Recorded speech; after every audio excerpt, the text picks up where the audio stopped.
Municipality పరిధిలో కావచ్చు, గ్రామాల నుంచి మున్సిపాలిటీ జిహెచ్ఎంసీ వాళ్ళకి ఎంతవరకు సామాన్యులకి పనులు అయ్యే అవకాశాలు ఉన్నాయంటారు? గ్రామ పంచాయతీ ఉన్నప్పుడు sarpanch and ward member approach అయినట్లుగా ఇప్పుడు కూడా వార్డ్ ఆఫీస్ ఉంటుంది, కార్పొరేటర్ ఉంటాడు, మళ్ళీ విలేజ్ వైజ్గా మీకున్న ప్రాంతానికి ఆల్రెడీ గతంలోనే భూములు పెరిగినాయి, ఆల్రెడీ రేట్లు, ఎందుకంటే ఫైనాన్షియల్ డిస్ట్రిక్ట్ ఇది చాలా దగ్గర. ఇప్పుడు ఏమైనా మార్పు అని వస్తుందా? ఇంకా పెరుగుతాయండి. ఎందుకంటే ఫర్ ఎగ్జాంపుల్ ఇప్పుడు గచ్చిబౌలి ఏరియా తీసుకోండి, నార్సింగి మున్సిపాలిటీ, ఇంతకుముందు గ్రామ పంచాయతీలు, దాని తర్వాత మున్సిపాలిటీలు అయిన తర్వాత నార్సింగి వార్డ్ ఆఫీస్. ఇప్పుడు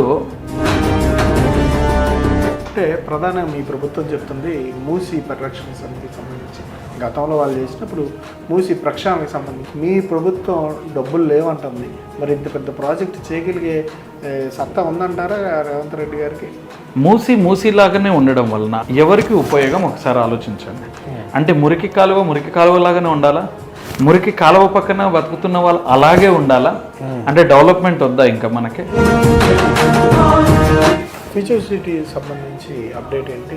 మీరు ఎంతవరకు అది కూడా కట్టగలుగుతారా? అంటే ప్రణాళికలు చూస్తే పెద్ద పెద్ద ప్రణాళికలు కొత్త రాష్ట్రానికి వేస్తున్నట్టుగా వేస్తున్నారు. ఫ్యూచర్ సిటీతో ఏ విధంగా మరి ప్రపంచ శ్రేణి నగరంగా అవతరించబోతుంది ఆ ప్రణాళికలతో? రేవంత్ రెడ్డి గారు రెండో ముఖ్యమంత్రి తెలంగాణ రాష్ట్రానికి, కాబట్టి ఆయనకు ఒక అజెండా, ఒక విజన్తో ముందుకెళ్తున్నాడు. లాస్ట్ 9 yearsలో ఎట్లాగైతే పెద్ద పెద్ద ప్రాజెక్టు కంప్లీట్ సాధ్యం కావు అన్నారో, రిజర్వేషన్స్ కూడా కొంతవరకు ప్రచారం జరుగుతూ ఉంది. మీరు ఈసారి ఎంతవరకు పోటీలో నిలిచే అవకాశాలు ఉన్నాయి? మీరు కానీ మీ కుటుంబం నుంచి ఎవరైనా పోటీలో ఉంటారా? ఇప్పటికే పార్టీ నన్ను నమ్మి మరి రంగారెడ్డి డిస్టిక్ వైస్ ప్రెసిడెంట్ ఇచ్చింది. అంతకుముందు నార్సింగి మున్సిపాలిటీ జనరల్ సెక్రటరీగా ఉన్నాను. ఆ సేవలు నమ్మి మరి జిల్లా వైస్ ప్రెసిడెంట్ ఇచ్చారు. ఇప్పుడు పార్టీ పట్ల విధేయతతో పనిచేసి పార్టీ మీద నమ్మకంతో మేము ముందుకెళ్తున్నాం. పార్టీ అన్యాయం చేయదు. కేసీఆర్ గారు బయటకు వచ్చారు, మీటింగ్ పెట్టారు, ఆ పార్టీలో జాయినింగ్స్ అవుతున్నాయి అంటున్నారు. కేటీఆర్ గారు రోజు విమర్శిస్తూ ఉన్నారు మీరు చేసే అంశాల్లో లోటుపాట్ల విషయంలో. ప్రతిపక్ష పార్టీని ఎట్లా చూస్తున్నారు? ప్రతిపక్ష పార్టీ మీకు ఎంతవరకు ఈసారి గట్టి పోటీ ఇవ్వగలుగుతుంది అనుకుంటున్నారు? ఇందులో ముఖ్యంగా చెప్పాలంటే కేటీఆర్ గారు యాక్టివ్గా పనిచేస్తున్నారు ప్రతిపక్ష నేతగా. ఆయన పని ఆయన సక్రమంగా చేస్తున్నారు. మేము ఎట్లా పోలుస్తున్నామంటే ఇప్పుడు అని కాంగ్రెస్ ప్రభుత్వం యువత విషయంలో కావచ్చు, మహిళల విషయంలో కావచ్చు, రైతుల విషయంలో, ఈ 3 విషయాల్లో సక్సెస్ అయిందంటారా? ఓవర్ నైట్లో ఇందాకే చెప్పా, ఏది కాదు. అప్పట్లో కూడా కేసీఆర్ గారు అన్నీ పూర్తి చేయలే. 10 చెప్తే 5 మాత్రమే సాధ్యమైనవి. మేము అట్లీస్ట్ 10కి 10 చేస్తామని చెప్పట్లేదు, 7 చేయడానికి మాత్రం ప్రయత్నం చేస్తున్నాం.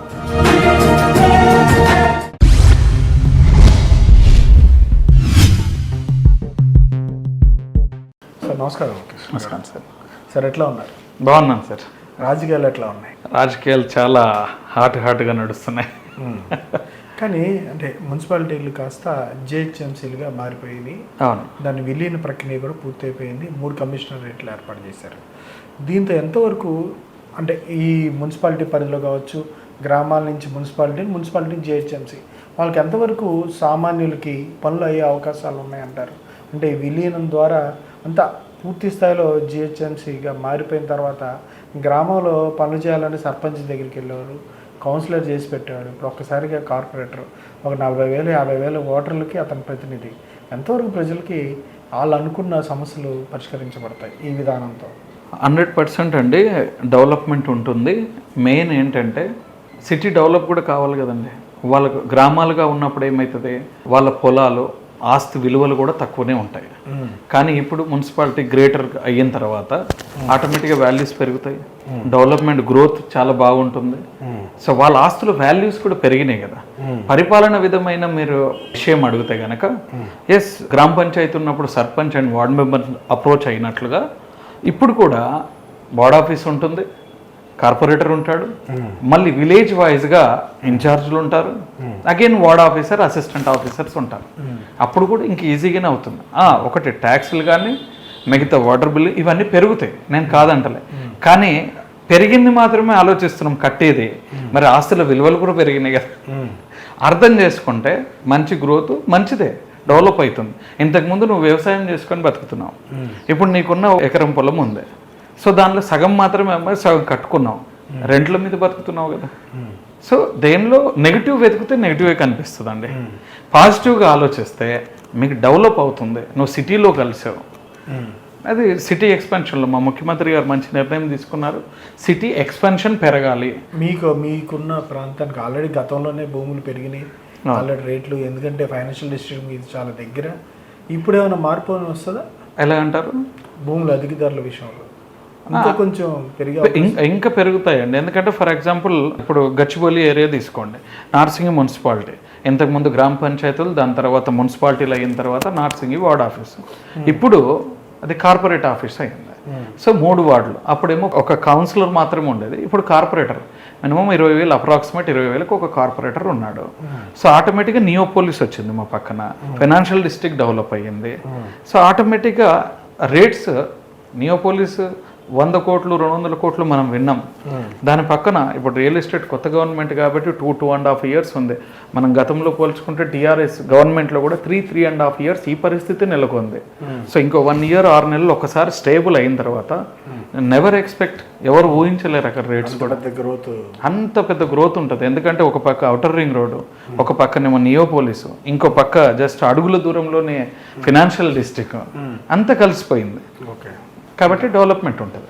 అంటే ప్రధానంగా మీ ప్రభుత్వం చెప్తుంది మూసీ పరిరక్షణ సమితికి సంబంధించి గతంలో వాళ్ళు చేసినప్పుడు మూసీ ప్రక్షాళనకి సంబంధించి డెవలప్మెంట్ కమిటీ ఒకటి వేసి దానికి సంబంధించి కొన్ని 100 కోట్లు 1000 కోట్లు ఖర్చు పెట్టి మూసీని పూర్తిగా పునరుద్ధరిస్తామని చెప్తా ఉన్నారు. ఎంతవరకు అది సాధ్యమయ్యే పని? అట్లాగే వాటి నిర్మాణాల ద్వారా చాలామంది పేదలు ఇల్లులు స్థలాలు కోల్పోయే పరిస్థితి, వాటికి పరిస్థితి ఏంటి?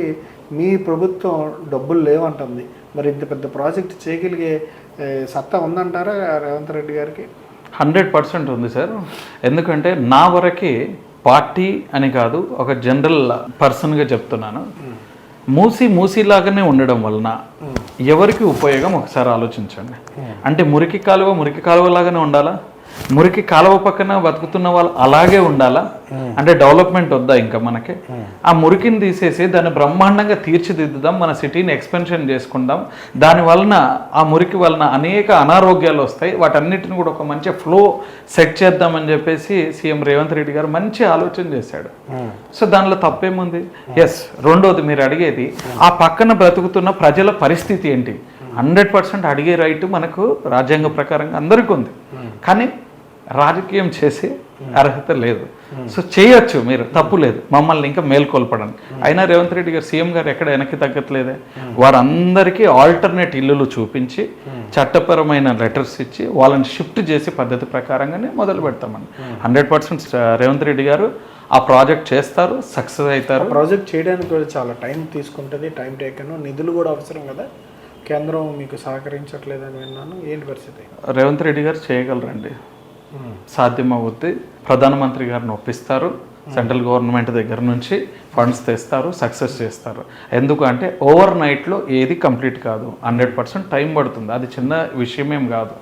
వాటర్ ఫ్లో రావాలి, మధ్యలో వాకింగ్ ట్రాక్ రావాలి, వాటర్ని ప్యూరిఫై చేయాలి. So space, construction, civil work అన్నీ ఇంక్లూడ్ అయి ఉన్నాయి. ఒక మాట ఈజీ, చేయడం చాలా పెద్ద పని. కాబట్టి 100% టైం పడుతుంది, కానీ టైం పట్టినా ఆయన టైంలో కంప్లీట్ చేస్తాడు, ఫండ్స్ కూడా తీసుకొస్తాడు. ఏదైతే మీరు ఇప్పుడు మూసీ ప్రక్షాళనకు సంబంధించి చేపట్టిన కార్యక్రమం ఈ జిహెచ్ఎంసీ ఎలక్షన్స్కి త్వరలోనే జరగబోతాయి అంటున్నారా? వాటి మీద ఏమైనా ప్రభావం చూపిస్తుందా? ఏం చూపించదండి. ప్రజలు చాలా మేధావులు. రాజకీయము ఎవరు చేస్తున్నారు, మరి ఈ ప్రభుత్వం ఏం చేస్తుంది, compare to last government timing అంతా కూడా అబ్జర్వ్ చేస్తే 100% అర్థం చేసుకుంటారు. ఒకటే, వాళ్ళకి ఆల్టర్నేట్ ఏంటి, మంచి ఆల్టర్నేట్ సెట్ చేసేసి ఉన్నదాన్ని డెవలప్ చేస్తున్నారు. కాబట్టి అది అర్థం చేసుకోండి. ప్రభుత్వానికి అనుకూలంగానే ఉంటుంది, కానీ వ్యతిరేకంగా మాత్రం ఉండదు. ఫ్యూచర్ సిటీ సంబంధించి అప్డేట్ ఏంటి? మీరు ఎంతవరకు అది కూడా కట్టగలుగుతారా? అంటే ప్రణాళికలు చూస్తే పెద్ద పెద్ద ప్రణాళికలు కొత్త రాష్ట్రానికి వేస్తున్నట్టుగా వేస్తున్నారు, కానీ మీరు ఆల్రెడీ డెవలప్ చెందిన రాష్ట్రం ఇది తెలంగాణ. మీరు వేసే ప్రణాళికలు ఇప్పుడు మూసీ అనేది అత్యవసరం కాబట్టి అనుకుందాం, ఫ్యూచర్ సిటీతో ఏ విధంగా మరింత ప్రపంచ శ్రేణి నగరంగా అవతరించబోతుంది ఆ ప్రణాళికలతో?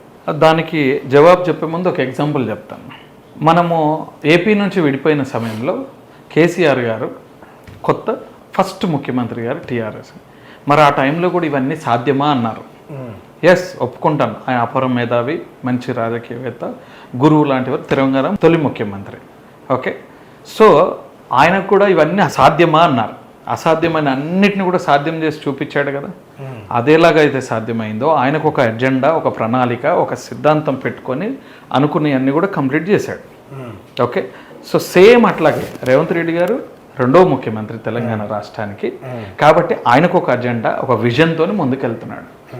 లాస్ట్ 9 yearsలో ఎట్లాగైతే పెద్ద పెద్ద ప్రాజెక్టు కంప్లీట్ కావు, సాధ్యం కావు అన్నారో, ఇప్పుడు కూడా అలాగే అంటున్నారు. బట్ అవి సాధ్యమైనవి, ఇవి కూడా సాధ్యమై తీరుతాయి. ఇవి కూడా సాధ్యమవుతాయి. జిహెచ్ఎంసీ రిజర్వేషన్స్ కూడా కొంతవరకు ప్రచారం జరుగుతూ ఉన్నాయి.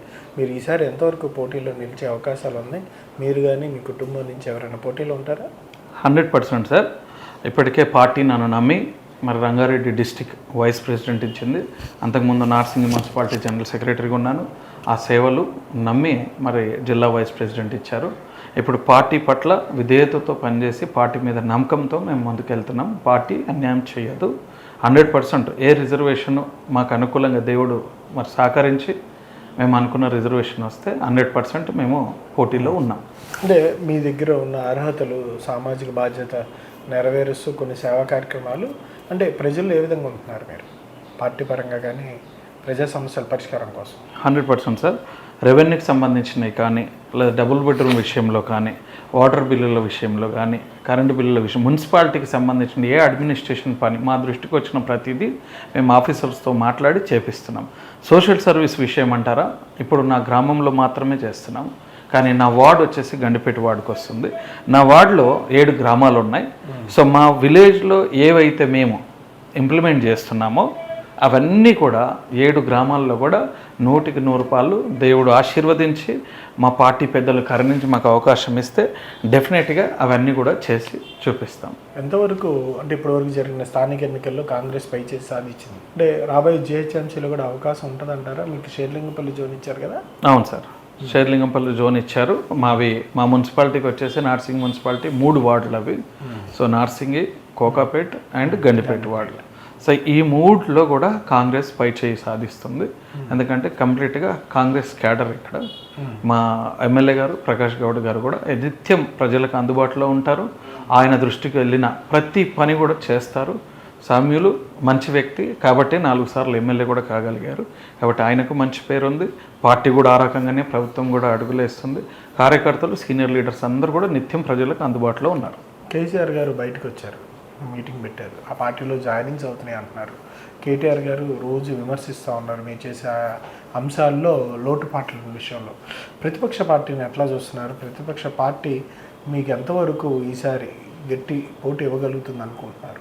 ఒక పక్కన బీఆర్ఎస్ పార్టీ ఇన్ఛార్జ్ కూడా వాక్ ఫర్ వాటర్ అని చెప్పి డివిజన్స్లో తిరుగుతున్నాడు. ఆయన సిచ్యువేషన్స్ ప్రకారం ఏంటి? బీఆర్ఎస్ పార్టీ మీకు పోటీ ఇస్తుందా? ఇందులో ముఖ్యంగా చెప్పాలంటే కేటీఆర్ గారు యాక్టివ్గా పనిచేస్తున్నారు ప్రతిపక్ష నేతగా. ఆయన పని ఆయన సక్రమంగా చేస్తున్నారు. మేము ఎట్లా పోలుస్తున్నామంటే ఇప్పుడు అని, ఆయన మా శ్రేయోభిలాష్, మా కాంగ్రెస్ పార్టీ అధికార పార్టీ యొక్క శ్రేయోభిలాషిగా మేము పరిగణిస్తున్నాం. ఎందుకంటే వారి పని అంత చేస్తే మాకు అంత సుగమం, ఎక్కడైతే ప్రాబ్లమ్స్ ఉన్నాయో మేము చేసుకుంటూ ముందుకు వెళ్ళడానికి ఉంటుంది. మా గవర్నమెంట్ని ఎప్పటికప్పుడు సమస్యలను లేవనెత్తి అలర్ట్ చేస్తూ ఉన్నారు. కాబట్టి ఆయన కర్తవ్యం ఆయన 100% చేస్తున్నాడు. 200% ప్రభుత్వం కూడా వాటిని నెరవేర్చుకుంటూ ముందుకెళ్తుంది. అంటే ఆయన చెప్పే అలిగేషన్స్లు అన్నీ నిజాలు ఉన్నాయంటారా? అంటే మీరు రాజకీయం కోసం చేసే అలిగేషన్స్ ఉంటాయి, కానీ వాటిలో రాజకీయ అలిగేషన్స్ని పక్కన పెట్టి మేము ఫిల్టర్ చేసుకొని ఏవైతే నిజంగానే అక్కడ ప్రాబ్లం ఉందా లేదా వెరిఫై చేసుకొని మా గవర్నమెంట్ మా పనిని సక్రమంగా చేసుకుంటూ పోతుంది. అంటే మీ కాంగ్రెస్ ప్రభుత్వం యువత విషయంలో కావచ్చు, మహిళల విషయంలో కావచ్చు, రైతుల విషయంలో, ఈ 3 విషయాల్లో సక్సెస్ అయిందంటారా లేదా ఫెయిల్యూర్ అయిందంటారా? 100% సక్సెస్ అయ్యింది. ఎందుకు అంటున్నానంటే ఓవర్ నైట్లో ఇందాకే చెప్పా, ఏది కాదు. అప్పట్లో కూడా కేసీఆర్ గారు అన్నీ పూర్తి చేయలే. 10 చెప్తే 5 మాత్రమే సాధ్యమైనాయి. మేము అట్లీస్ట్ 10కి 10 చేస్తామని చెప్పట్లేదు, 7 చేయడానికి మాత్రం ప్రయత్నం చేస్తున్నాం. ఎక్కడ ఏది ఆగట్లేదు చూడండి. అంచెలంచెలుగా స్టెప్ బై స్టెప్ చేసుకుంటూ వెళ్తున్నాం. అన్నారు కదా ఈరోజే ఇంప్లిమెంట్ చేయాలి, ఈరోజే కావాలి. ఈ గవర్నమెంట్ కాదండి, ఏ గవర్నమెంట్తో కూడా కాని పని అది. అంచెలంచెలుగా మాత్రం అవుతుంది. అల్టిమేట్గా over of the time 5 years లోపల ఎంతవరకు మనము ఎంత పర్సంటేజ్ కంప్లీట్ చేసామన్నది ఇంపార్టెంట్. బస్ ఈ గవర్నమెంట్లో ఈ 5 yearsలో 70%, 60% అయింది, 80% అయింది. రిమైనింగ్ పర్సంటేజ్ నెక్స్ట్ గవర్నమెంట్లో అయినా కంప్లీట్ చేయడానికి ప్రయత్నం చేస్తాం. ఎస్, అంటే ప్రజల నుంచి మీకు మంచి అప్లాజ్ ఉందా పర్సనల్గా మీకు? 100% అండి. ఒక కన్న కొడుకులాగా, ఒక బ్రదర్గా, ఒక మనిషిగా చూస్తాను. ఖచ్చితంగా కంటెస్ట్ చేయడానికి సిద్ధంగా ఉన్నారు. 100% సార్. ఎవరైనా ప్రజలు ఏం కోరుకుంటారు సార్? ల్యాండ్ గ్రాబర్స్ని ముందు వద్దంటారు, లేదు ఆక్రమణదారులను వద్దంటారు, బ్యాడ్ క్యారెక్టర్ ఉన్న వాళ్ళు వద్దంటారు, ప్రజల్ని పీడి పాలించేది ఇబ్బంది పెట్టే వాళ్ళని వద్దంటారు. నాకు ల్యాండ్ గ్రాబింగ్ పంచాయతీ లేవు, నేను లిటిగేషన్ పంచాయతీలో పోను. ఒకరికి అన్యాయం జరుగుతుందంటే నేను నిలబడతాను, కానీ అన్యాయం చేసేదానిలో నేను ఉండను. 100% ప్రజలను అలాంటి క్యారెక్టర్ ఉన్న వాళ్ళు కోరుకుంటారని నేను వ్యక్తిగతంగా అనుకుంటున్నాను. మీరు వ్యక్తిగత ఎస్, మీకు అవకాశం వస్తే కంటెస్ట్ చేస్తారు. 100% కంటెస్ట్ చేస్తాను. దేవుని ఆశీర్వాదం, పార్టీ పెద్దల యొక్క ఆశీర్వాదం. Okay sir, thank you sir, thank you very much. ఇదండి పెద్దపల్లి కిషన్ గారి ఆలోచనలో. జిహెచ్ఎంసీ విలీనం తర్వాత ప్రజలకు దక్కే సౌకర్యాలు మరింత సులువుగా అందుతాయని చెప్పి, అట్లాగే భూముల ధరలు పెరగడంతో పాటు అన్ని రకాలైనటువంటి మౌలిక సదుపాయాల కల్పన కూడా ఈజీగా అవుతుందని చెప్పి ప్రతిపక్షాలు చేస్తున్న అంశాల్లో కరెక్ట్ అయినటువంటి వాటిని సరి చేసుకుంటూ ప్రభుత్వం విమర్శలను కూడా సైతం తీసుకొని వాటిని సద్విమర్శగా భావించి వాటిని పూర్తి స్థాయిలో పరిష్కరించడానికి ప్రభుత్వం పనిచేస్తుందని రేవంత్ రెడ్డి గారు అనుకుంటే ఖచ్చితంగా చేయగలుగుతారనే నమ్మకం మా అందరిలో ఉందని, ఖచ్చితంగా మూసీ ప్రక్షాళన కావచ్చు, ఫ్యూచర్ సిటీ కావచ్చు, హైదరాబాద్ ముఖ చిత్రం తెలంగాణ వ్యాప్తంగా ఉన్న ప్రజలందరి సంతోషాన్ని కోరి కాంగ్రెస్ ప్రభుత్వం పనిచేస్తుందని సందర్భంగా ఆయన తెలియజేశారు. Thank you sir. Thank you Vamshan గారు, థ్యాంక్ యూ.